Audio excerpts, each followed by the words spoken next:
الحمد لله رب العالمين، وصلى الله وسلم وبارك على نبينا محمد وعلى آله وصحبه أجمعين. أما بعد، leo ni tarehe 14 ya mwezi wa Ramadhani mwaka 1447 Hijria, sawa na tarehe 3 ya mwezi wa 3 mwaka 2026 Miladia. Tunaendelea na sharhu kitabi sifati salati nabii sallallahu alayhi wasallam min at-taslim ila at-takbir min at-takbir ila at-taslim kaannaka taraha. Kabla sijaanza darasa leo, kuna tambihi nataka kuielezea. Watoto hawa wa Kiislamu wanapoingia misikitini, wakiwahi safu ya kwanza, wanatakiwa wasiondolewe. Watoto wa Kiislamu wanapoingia katika sala na wakiwahi safu ya kwanza, wanatakiwa wasiondolewe, wawachwe tu kwenye safu, sababu sisi watu wazima tumechelewa, tumepata safu ya pili, lakini wao kwa safu ya kwanza wana haki kubaki safu ya kwanza, isipokuwa tu nyuma ya imamu ndo hawatakiwi. Tumesema liyalini ulul ahlami wan nuha, wanifuatie nyuma yangu wale watu wenye akili kamili. Kwa hiyo watoto hawatakiwi wawe nyuma ya imamu, lakini upande wa kulia wa imamu, upande wa kushoto wa imamu, kama wamewahi safu ya kwanza, watoto wanatakiwa wasiondolewe. Wala hakuna sunna ya watoto kupanga safu yao mwisho. Hakuna sunna hiyo kwamba watoto wapange safu yao mwisho, sababu kwanza wataleta fujo, watazungumza kule. Lakini pia hakuna sunna hiyo kwamba watoto wawekwe safu ya watu wazima nyuma kule. Hakuna sunna hiyo. Kwa hiyo watoto wasitolewe katika safu ya kwanza. Watoto wanatakiwa wavutwe, wapende masala ya ibada. Kila mtoto anapokuja msikitini anatakiwa huyo apendekeshwe zaidi. Kama kuna peremende na biskuti apewe, kwa sababu amekuja msikitini. Sababu watoto wengi wako barabarani wanacheza, hususan siku za Jumapili. Kwa anayekuja msikitini, mtoto huyo anatakiwa apongezwe, asiondolewe kwa mtoe. Isifanywe hivyo. Kwa mtoto akiwahi safu ya kwanza ana haki kubakishwa safu ile, asirudishwe nyuma. Hii ilikuwa ni tambihi ndogo tu ya jambo hilo la watoto. Jana tulisoma sala la kusali juu ya mimbar. Mtume sallam alisali juu ya mimbar kwa ajili ya kuwafundisha masahaba sala yake. Ala ayuha nnas inni sana'tu hadha lita'tammu bi wa lita'allamu salati, mimi nimefanya hivi ili mnifuate na mjifunze sala yangu ninavyosali. Kwa hii ndiyo lengo la Mtume sallam, kusali juu ya mimbar. Sheikh Bazamuli akasema ni sunna imamu awafundishe maamuma wake sala, apande juu ya mimbar asali kule juu, lakini ikifika wakati wa sujudu anarudi nyuma na kushuka pale chini na kusujudu pale chini ya mimbar. Tukasoma pia katika tuliyoyasoma jana kwamba kuna mahali pameandikwa athlil ghaba. Kuna mahali tulisoma athlil ghaba, hapo ipo hapo. Athlil ghaba jana nilipita tu, sikuangalia maana yake, lakini maana yake ni ubao unaotokana na kule maporini. Kuna miti maalumu inatengezewa mbao, ndio inaitwa uthlil ghaba au athlil ghaba. Iko kule Madina, wasema kaskazini magharibi wa mji wa Madina ndio kuna miti hiyo ambayo hutengezewa mbao. Halafu pia athari hii ya Masruq na Ibn Sirin kwamba walikuwa wakibeba labina na kusujudia ikiwa wamepanda jahazi, wamesafiri kwa majahazi, wanachukua labina. Wanasema labina maana yake hapa ni mchanga mkavu. Wanachukua mchanga mkavu uliokauka, umekaa kama tofali, lakini ni mchanga uliokauka, wanakwenda kusujudia, kwa sababu walikuwa wakichukia kusujudu juu ya mbao zile za majahazi. Walikuwa wakiona ni karaha kusujudu juu ya mbao za majahazi, kwa walikuwa wakichukua mchanga ule kwa ajili ya kusujudia ikiwa watasali ndani ya majahazi hayo. Hii ndio maana ya masruq, annahu kana yahmilu labina liyasjuda alaiha idha rakiba as-safina. Wa an ibn Sirin nahwahu, Ibn Sirin pia ilikuwa mfano wake akifanya hivyo, lakini qaul anasema hapa, wal qawlu bil jawazi huwa al mu'tamad. Kauli ya kwamba inajuzu kusujudu juu ya ubao ndio inayotegemewa, si kwamba ni makuruhu kusujudu juu ya ubao. Haya ni baadhi ya tuliyosoma jana. Leo darasa ya leo, as-sutratu wa wujubuha, sutra na ulazima wa sutra. Sutra ni kitu anachoweka mwenye kuswali mbele yake kwa ajili ya kuisitiri sala yake, asipite mtu pale mbele yake akamkosesha thawabu au akampunguzia thawabu. Hii inaitwa sutra, kitu ambacho kinamstiri yule mwenye kusali sala yake, asipite yoyote pale mbele yake. Hata Sheikh ameweka unwan, as-sutratu wa wujubuha, sutra na ulazima wa hiyo sutra. Qala Sheikh Al-Albani rahimahullah, wa kana yaqifu sallallahu alayhi wasallam, wa kana sallallahu alayhi wasallam yaqifu qariban min as-sutra. Alikuwa Mtume wa sallam akisimama karibu na hiyo sutra, hakai mbali nayo au hasimami mbali nayo, alikuwa akisimama karibu na sutra hiyo. Fakana bainahu wa baina aljidari thalathatu adhru, ikawa baina yake na baina ya ukuta ni dhiraa 3, baina ya pale aliposimama pa kusalia na baina ya ukuta ambao ndio sutra ni dhiraa 3, ndio ile upana au kiasi cha baina yake anaposimama kwa ajili ya sala na baina ya hiyo sutra ambao ni ukuta, ilikuwa ni dhiraa 3. Fakana bainahu wa baina aljidari thalathatu adhru, ikawa baina yake Mtume SAW sallam na baina ya ukuta ni dhiraa 3. Wa baina mawdhi'i sujudihi waljidari mamarru shah, na baina ya mahali pa kusujudi kwake na ukuta ni kiasi cha kupita mbuzi. Wa baina mawdhi'i sujudihi waljidari mamarru shah, na baina ya mahali pa kusujudi kwake na huo ukuta ambao ndio sutra ni kiasi cha kupita mbuzi tu, ina maana yuko karibu sana na ukuta. Wa kana yaqul, na alikuwa Mtume SAW sallam akisema, la tusalli illa ila sutra, usisali isipokuwa uelekee sutra. La tusalli illa ila sutra, makatazo ya Mtume, usisali isipokuwa uelekee sutra. Wala tada ahadan yamurru baina yadayk, wala usimwachie yoyote apite mbele yako. Wala tada ahadan yamurru baina yadayka, usimwachie yoyote apite mbele yako. Ukishaika sutra pale, usimruhusu yoyote akupitie baina yako na baina ile sutra. Fa in aba, akikataa huyo anayepita, faltuqatiluhu, mpige. Fa in aba, akikataa huyo anayepita, umemzuia hivi, umemfanya hivi kwamba asipite, akipita hivyo hivyo, faltuqatiluhu, mpige. Fa inna ma'ahu alqarin, kwani huo yuko na shetani, shetani yuko pamoja naye huyo aliyezuiwa, akaashiriwa kwamba usipite, akapita hivyo hivyo, mpigi, kwa sababu yuko na shetani huyo.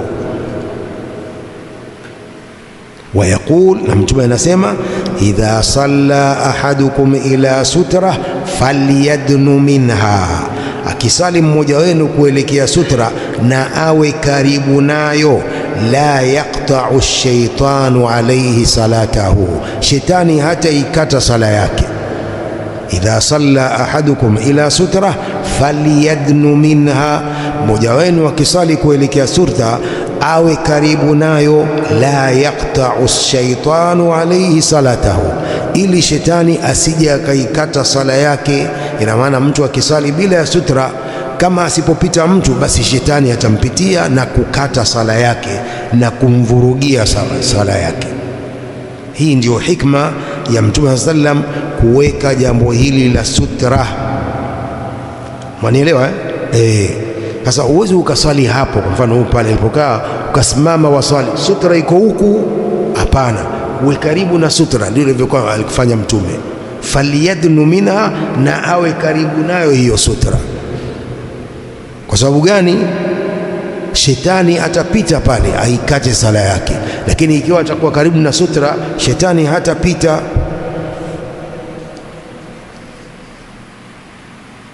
وكان أحيانا يتحرى الصلاة عند الأسطوانة التي في مسجده. alikuwa Mtume sallam mara nyingine akikusudia kuswali mbele za nguzo iliyokuwa katika msikiti wake.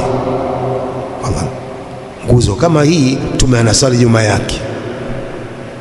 وكان صلى الله عليه وسلم أحيانا يتحرى الصلاة عند الأسطوانة allati fi masjidihi.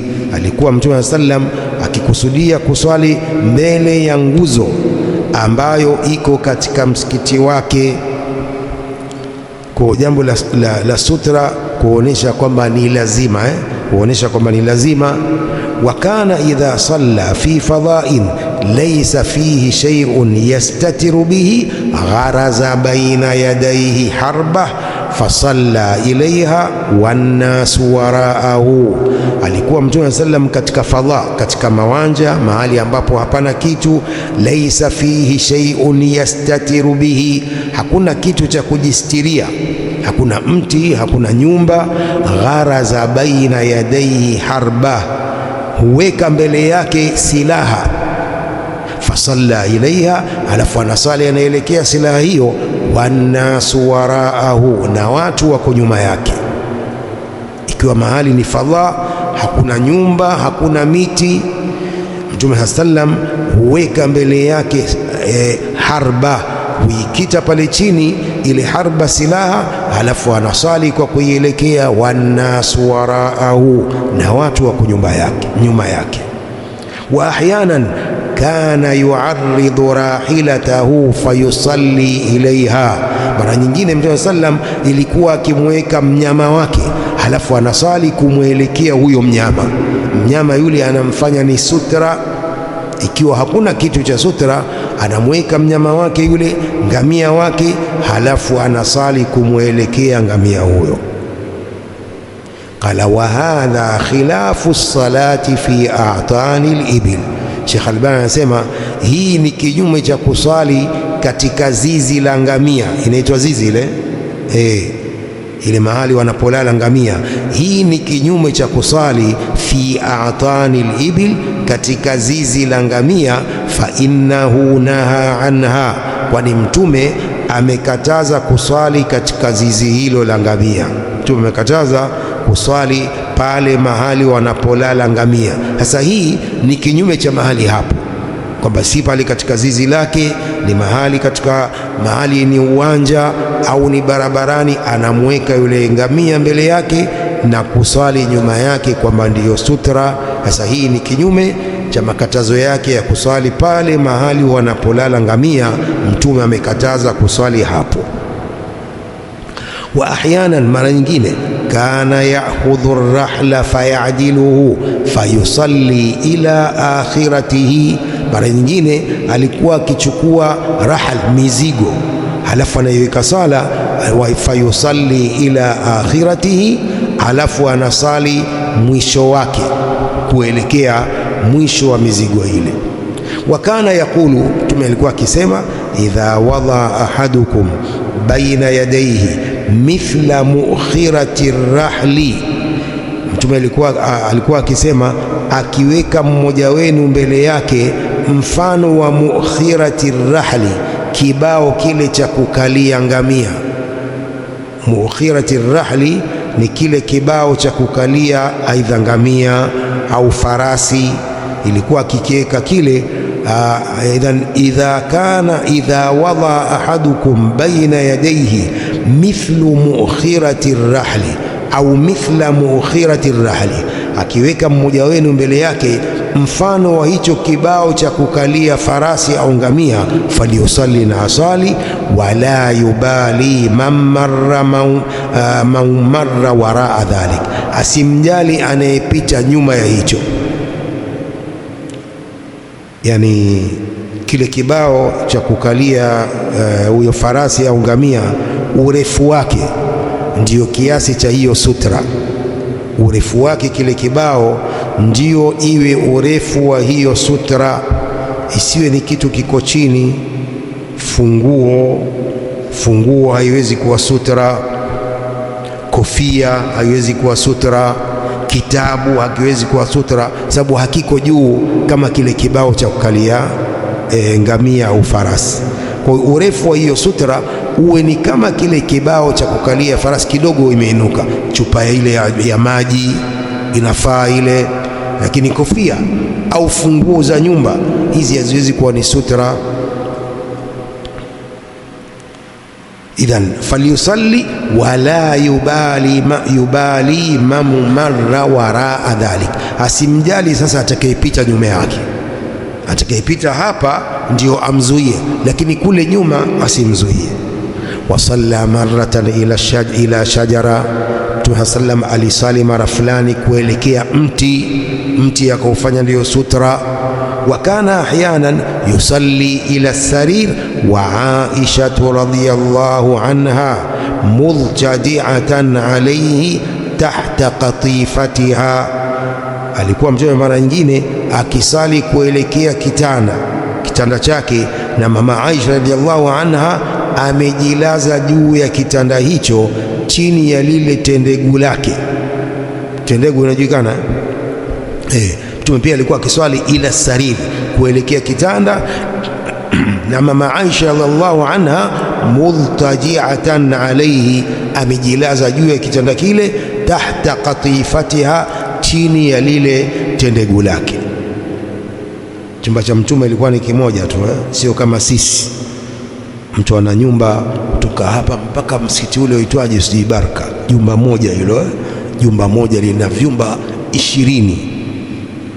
Kuna chumba cha kusalia huko sala za sunna, kuna chumba cha kulia chakula, kuna chumba cha mazungumzo. Mashaallah, haikatazwi haikatazwi, nasema tu, lakini Mtume ilikuwa vyumba vyake, kila mke wake ana chumba kimoja tu, sallallahu alayhi wa alihi wasallam. Lakini sisi Allah subhanahu wa ta'ala ametupa neema nyingi hizo, ametupa nyumba ambazo hawakuishi masahaba, vyakula ambavyo masahaba pia hawakula vyakula hivyo. Kuna vinywaji sasa hivi hata masahaba pia hakuvinywa.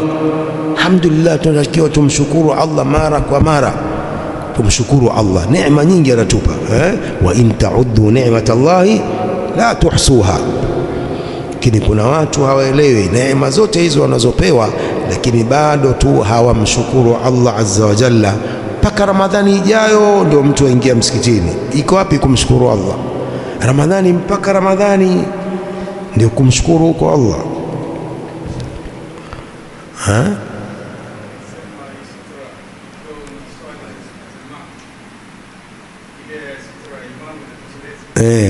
Jamaa sutra imamu inatosheleza. Ikiwa ni swala ya jamaa, sutra ya imamu ndio ya maamuma.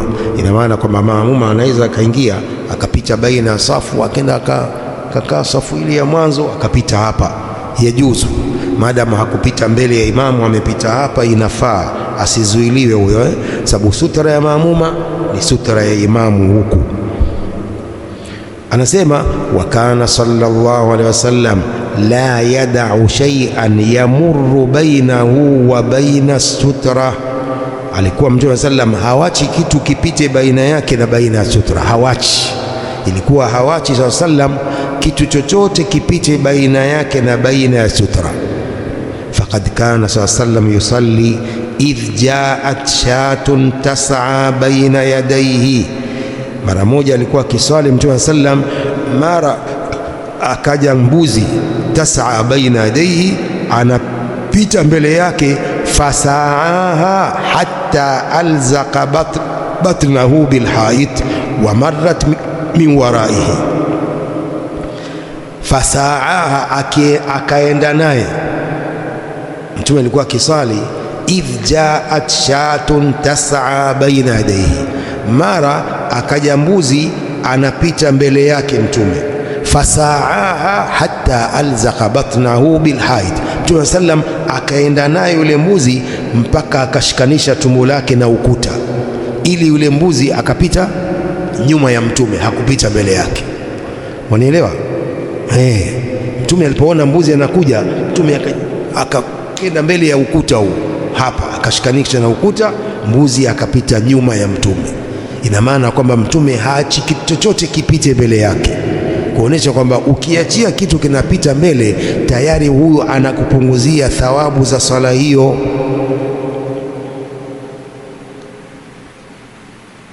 Wasalla salatan maktuba fadhamma yadayhi, Mtume sallam alisali sala ya faradhi akakusanya mikono yake. Falamma salla, alipomaliza kusali, qalu ya Rasulullah ahadatha fi salati shay'un, wakamwambia ya Rasulullah, je, kimetokea kitu chochote katika sala? Qala la, Mtume alionekana akikunja mkono wake. Falamma salla, alipomaliza kusali, qalu ya Rasulullah ahadatha fi salati shay'un, je, kitu chochote kimetokea katika sala? Qala la, illa anna ash-shaytana arada an yamurra baina yadayya fakhanaqtuhu hatta wajadtu barda lisanihi ala yadayya. Hakuna kitu isipokuwa shetani alitaka kupita mbele yangu, fakhanaqtuhu, nikamkaba, hatta wajadtu barda lisanihi ala yadayya, mpaka nikapata baridi ya ulimi wake juu ya mikono yangu. Unaelewa?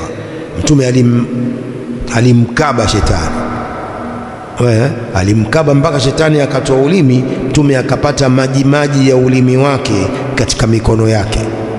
Sawa? Kwa hii ina maana kwamba shetani ana mdomo na ulimi.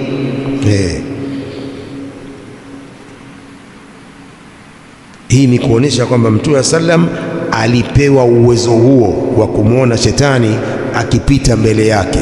Kwa alipopita mbele yake akamkaba mpaka ulimi wake ukatoka, akapata umajimaji wa ulimi wa shetani juu ya mikono yake. Wa aimullah laula ma sabaqani ilayya akhi Sulaymana lartubita ila sariyatin min sawari almasjid hatta yatifa bihi wildanu ahli almadina.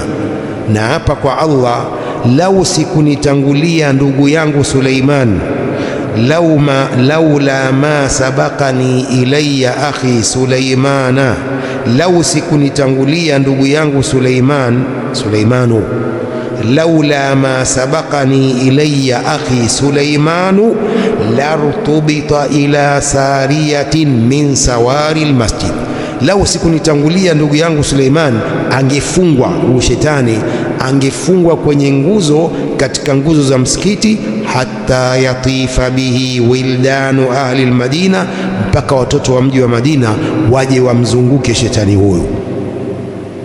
Unaelewa? Nabii Suleimani yeye ndio aliyopewa uwezo huo wa kuwadhalilisha mashetani. Sasa Mtume anasema laula ma sabaqani ilayya akhi Suleimanu lartubita ilayya ila sariyatin min sawari almasjid, angefungwa shetani huu katika nguzo moja katika nguzo za msikiti, hatta yatifa bihi wildanu ahli almadina, mpaka wakamzunguka watoto wa mji wa Madina na kuja kumcheka shetani huyo. Faman istataa alla yahula bainahu wa baina alqiblati ahadun falyafal. Tunasema mwisho wa hadithi hii, anayeweza, faman istataa alla yahula bainahu wa baina alqiblati ahadun falyafal, anayeweza kutozuia baina yake na baina alqibla yoyote na afanye hivyo, amzuie yoyote baina yake na baina ya sutra. Ndio faman istataa alla yahula bainahu wa baina alqiblati ahadun falyaf'al. Wa kana yaqulu, na Mtume sallallahu alikuwa akisema, idha salla ahadukum ila shay'in yasturuhu minan nas, akisali mmoja wenu kuelekea kitu ambacho kinamstiri na watu, ndio hiyo sutra. Arada ahadun an yajtaza baina yadayhi, akataka mtu yoyote kupita mbele yake, falyadfa fi nahrihi, na amzuie katika shingo yake. Liyadra mastataa, amzuie kiasi anachoweza. Yule anayetaka kupita mbele yake amzuie kiasi anachoweza. Wa fi riwaya falyamna'hu marratayn, katika mapokezi mengine Mtume alisema na amzuie mara mbili. Fa in aba, akikataa, falyuqatilhu, na ampige. Fa innama huwa shaitanun, kwani huyo ni shetani. Huyo ashazuiwa, ashaashiriwa kwamba usipite, atakupita hivyo hivyo huyo. Sasa mpige. Fa innama huwa shaitanu, kwani hakuna vingine, huyo ni shetani.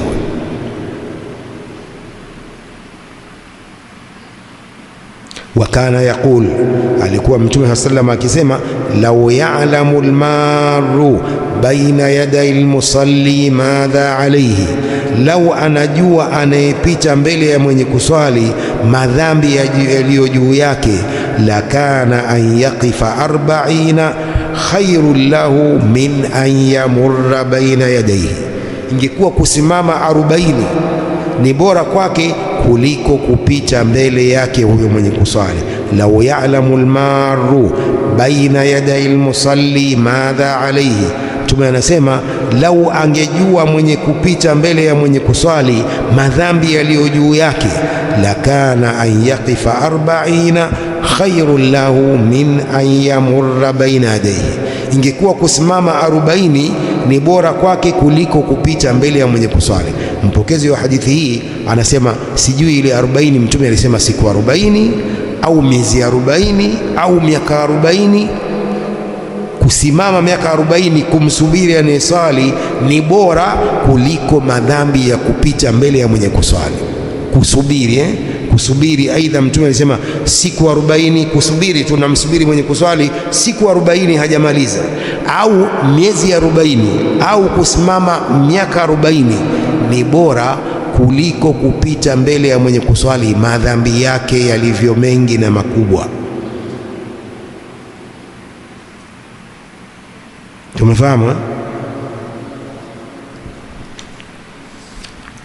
Utaona katika misikiti mingi watu wanavyodharau jambo hili la sutra. Si nguzo iko hapa, yeye ataswali pale hapa, nguzo ataiacha hivi, yeye anaswali kama ni safu ni mtu mwingine na yeye anaswali huku, hakuna sutra. Watu walivyo wengine waswali hapa mbele hapa, si sutra hii, badala ya kuswali nyuma yake ataswali hapa mbele ya sutra hapa, huku hakuna kitu. Aidha kuna wengine hawajui au wengine wanajua lakini ni dharau, sijui ni vipi. Sasa Mtume anasema la tusalli illa ila sutra, usiswali isipokuwa uelekee sutra. Kwa hili jambo mtu akilijua ni lazima alitekeleze. Naam.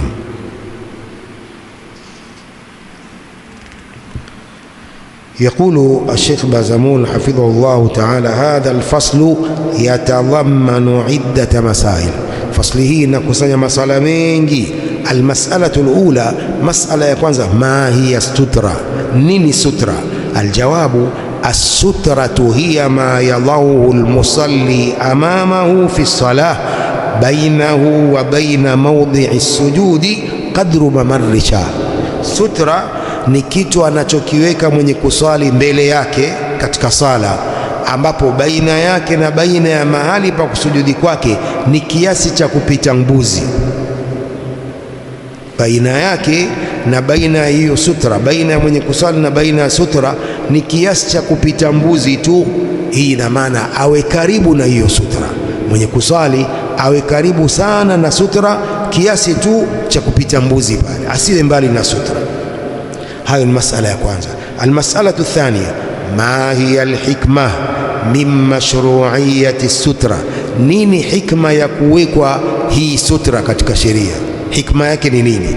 Qala alulama rahimahumullah, alhikmatu min mashru'iyyati sutra annaha takunu haddan lilmusalli yamna'u almarra min bayni yadayhi. Hikma yake ni kwamba sutra hiyo inakuwa ni hadd, kama mpaka kwa mwenye kuswali, anamzuia mwenye kupita mbele yake. Inakuwa ni kama fensi yake yule mwenye kuswali, ili anayetaka kupita apite nyuma yake, asipite hapa mbele yake. Ndio ya kutakunu haddan lilmusalli yamna'u almarra min bayni yadayhi, wa haddan libasarihi, pia ni mpaka wa macho yake. Idh min as-sunna alla yujawiza bibasarihi mahalla sujudihi au yajuz, kwa sababu pia ni mpaka wa macho yake, kwa sababu ni katika sunna macho yake yasipetuke mahali pa kusujudi kwake. Anayesali macho yake yasiangalie mbele zaidi, yaangalie tu pale mahali sujudihi, mahali pa kusujudi kwake. Kwa hiyo sutra inamaanisha hapo kwamba iko mbele tu kidogo ya mahali pa kusujudi kwake. Hiyo ndio hikma ya Mtume sallam kuweka jambo hili la sutra. Kwanza ni kwamba anamfahamisha mwenye kupita asipite baina yake, apite nyuma ya sutra. Pili ni haddi na ni mpaka wa macho yake yasipetuke mahali pale pa kusujudu. Ndio hikma ya Mtume sallam kuweka sutra hiyo. Almas'alatu thalitha, ma miqdaru ma yakunu baina almusalli wassutra, nini kiasi kinachokuwa baina ya mwenye kuswali na hiyo sutra? Bayanat alahadithu anna miqdara dhalika 3 adhru', hadithi zinabainisha kwamba kiasi cha hilo ni dhiraa 3, min mahali qiyamihi ila sutra, tangu mahali pa kusimama kwake mpaka kwenye hiyo sutra iwe ni kiasi cha dhiraa 3. Wa yakunu baina mahali sujudihi wassutra qadru mamarri shah, na itakuwa mahali pa kusudi, baina ya mahali pa kusudi kwake na ile sutra ni kiasi cha kupita mbuzi. Mahali pa kusimama na ile sutra ni kiasi cha dhiraa 3, ama mahali pa kusujudi kwake na sutra ni kiasi cha mamarri shah, kiasi cha kupita mbuzi tu. Wa hadha fi alhadithi alladhi awradahu almusannifu rahimahullah, na hii ni katika hadithi ile aliyotoa musannif rahimahullah. Kana sallallahu alayhi wasallam yaqifu qariban min as-sutra, alikuwa Mtume sallallahu alayhi wasallam akisimama karibu na hiyo sutra. Fakana bainahu wa baina aljidari 3 adhru, alikuwa baina yake na baina huo ukuta ambao ni sutra dhiraa 3. Wa baina mawdhi sujudihi waljidari mamarru shah, na baina ya kusujudi kwa mahali pa kusujudi kwake na ukuta ni kiasi cha kupita mbuzi. Fahadha fihi anna ar-rasul sallallahu alayhi wasallam kana yaj'alu al-jidara sutratan lahu, hii ni kwamba Mtume sallam alikuwa akiufanya ukuta ni sutra yake. Fayaj'alu bainahu wa bainahu hadhihi almasafa, tumehujalia baina yake na baina ya ukuta huo masafa haya. Wa baina mahali sujudihi waljidari qaddara mahali mamarri shah, na Mtume hujalia baina mahali pa kusujudi kwake na ukuta kiasi cha kupita kwa mbuzi. Wa yakunu irtifa'u sutra anil ardi thuluthai dhiraa au dhiraa, na inakuwa ujuu wa ile sutra, irtifa'u sutra anil ardi, ujuu wa ile sutra kuliko ardhi ni 2/3 za dhiraa au dhiraa moja. Unaelewa? Wa hadha aqallu ma warad, huu ni uchache wa ilivyokuja.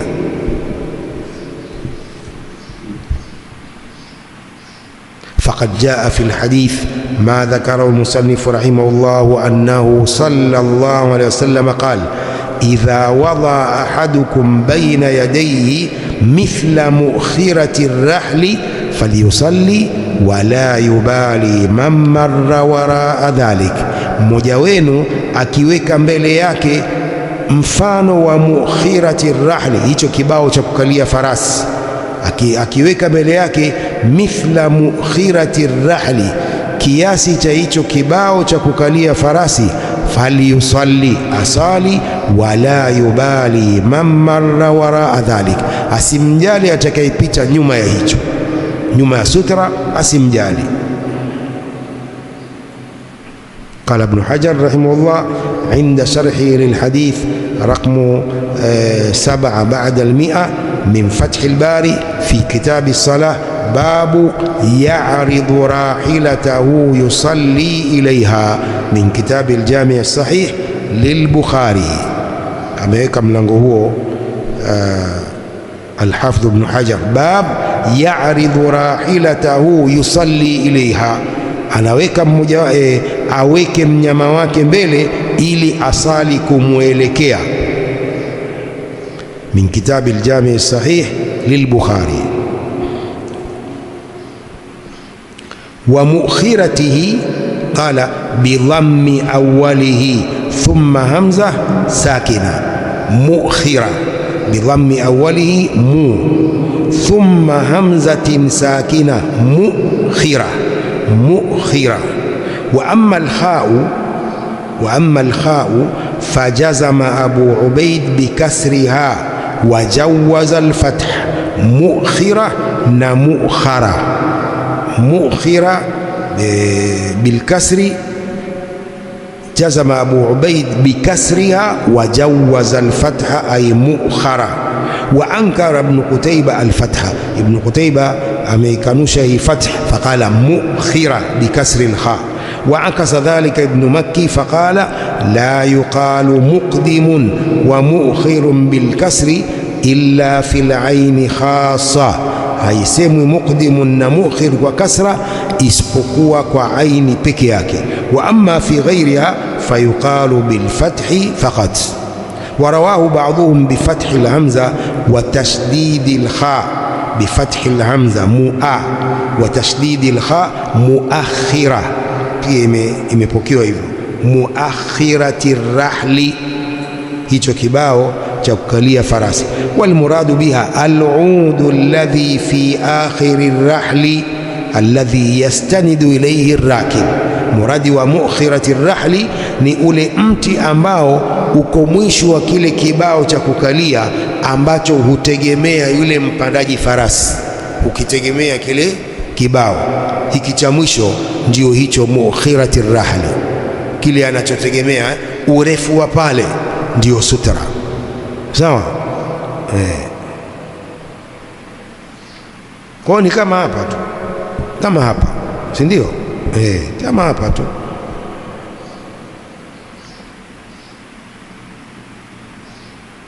قال ومؤخرة الرحل قدر ثلثي ذراع أو ذراع, ni kiasi cha thuluthi mbili za dhiraa au dhiraa moja, aidha thuluthi mbili za dhiraa au dhiraa moja peke yake. قال النووي في شرح مسلم عند شرح هذا الحديث تحت رقم 99 بعد 300 في هذا الحديث الندب إلى السترة baina yaday almusalli, katika hadithi hii kuna sunna ya kuweka sutra mbele ya mwenye kusali. Wa bayanu anna aqalla sutra mukhiratu rahli, na kuweka wazi kwamba uchache wa sutra ni hiyo mwisho wa kile kibao cha kukalia anayepanda farasi au ngamia. Wa hiya qadru azmi dhira, ni kiasi cha mfupa wa dhiraa moja. Huwa nahwu thuluthai dhiraa, ni kiasi cha thuluthi mbili za dhiraa. Wa yahsulu bi ayi shay'in aqamahu, lakini hupatikana kwa kitu chochote alichokiweka mbele. Aqamahu, alichokisimamisha baina yadayhi, mbele yake. Wa yahsulu, hupatikana hilo bi ayi shay'in aqamahu baina yadayhi, kitu chochote alichokisimamisha mbele yake. Hakadha, kama hivi. Wa sharata Malik rahimahullahu ta'ala an yakuna fi ghiladhi rumhi ameweka sharti Imam Malik rahimahullah iwe ni katika ghiladhi rumhi, ule uzito wa mkuki. انتهى كلامه. قال ابن حجر عند شرح للحديث رقم 7 بعد 500: اعتبر الفقهاء مؤخرة الرحل في مقدار أقل السترة. maulama wa fiqh wamezingatia hiyo muakhirati rahli, hiyo mwisho wa kile kibao cha kukalia farasi ambacho ndiyo uchache wa sutra, hicho kiwe ndiyo uchache wa sutra.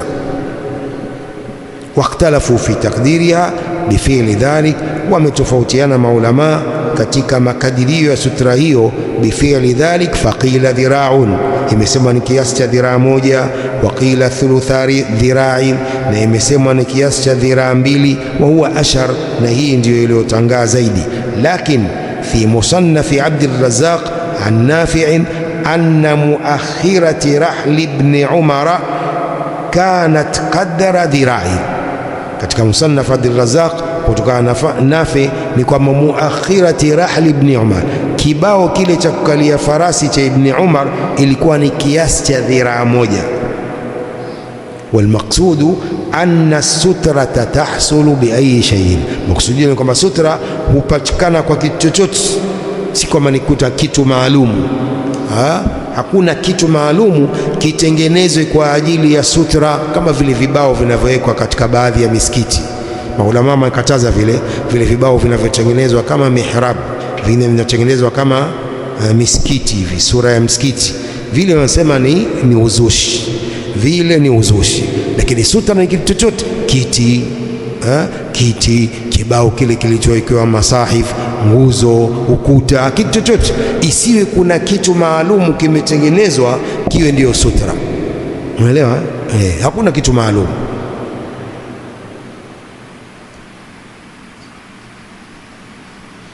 قال والمقصود أن السترة تحصل بأي شيء, مقصودين ni kwamba sutra hupatikana kwa kitu chochote. Kaan yadha mathalan asa, kama kuweka kwa mfano fimbo, au amudi almasjid, au yadha alhindam. Hindam ni kama bakora, lakini kuiweka hivi ikasimama, sio kuilaza. Hiyo fimbo aiweke hivi isimame, si ailaze. Au alhindam, au yadha alhindam, au yadha amamahu kursiyan, au aweke mbele yake kiti. Au yadha haqibatan amamahu, au aweke begi mbele yake, begi lile ambalo ni kubwa. Au yusalli ila ustuana, au asali kuelekea nguzo. Au amudi almasjid, au nguzo ya msikiti. Zote hizo ni sutra.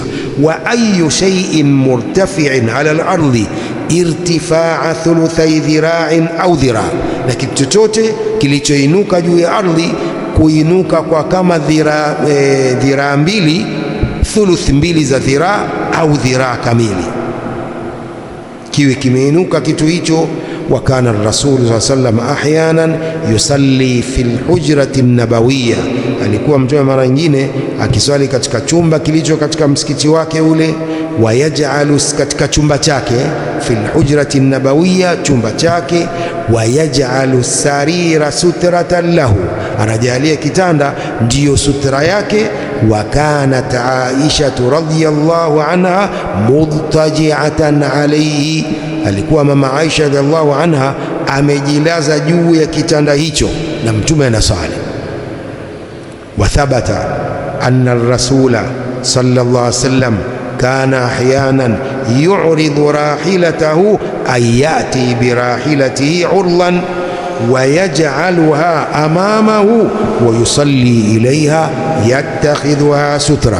Imethubutu kwa mtume sallam alikuwa mara nyingine akiweka mnyama wake, yani analeta mnyama wake anamjalia arlan, kwamba ni lengo lake ni ya kumwelekea, na anamjalia mbele yake, anamweka mbele yake na anasali kumwelekea mnyama huyo. Yattakhidhuha sutra, anamfanya ni sutra. Wala yukhalifu hadha ma thabata min an-nahi ani salati fi maatin al-ibil, hili halikhalif hadithi iliyothubutu au makatazo yaliyothubutu kukataza kuswali katika zizi la ngamia, hiyo haikhalifu. Fa inna hadha fi ittikhadhiha sutra khariju maatiniha, kwani hii ya kufanya mnyama ni sutra ni nje ya lile zizi lake, si kwamba aliswali kumweka huyo ngamia mbele yake kwamba ni ndani ya lile zizi. Hii ilikuwa ni nje ya hilo zizi. Qala Ibn Hajar rahimahullah inda sharhi lilhadith raqmu 7 ba'da al-500 min Fath al-Bari fi kitab as-salah babu ya'ridu rahilatahu yusalli ilayha min kitab al-Jami' as-Sahih lil-Bukhari, kitabu cha Sahih al-Bukhari al-Jami' as-Sahih al-Musnad min umuri Rasulillah sallallahu alayhi wasallam wa sunanihi wa ayyamihi. Hamdulillah. Tutaishia hapa, tutakuja kuanzia insha Allah. Qala al-Qurtubi fi hadha al-hadith dalilun ala jawazi at-tasatturi bima yastaqirru min al-hayawan. Wallahu a'lam wa sallallahu wa sallam wa baraka ala nabiyyina Muhammadin wa alihi wa sahbihi ajma'in.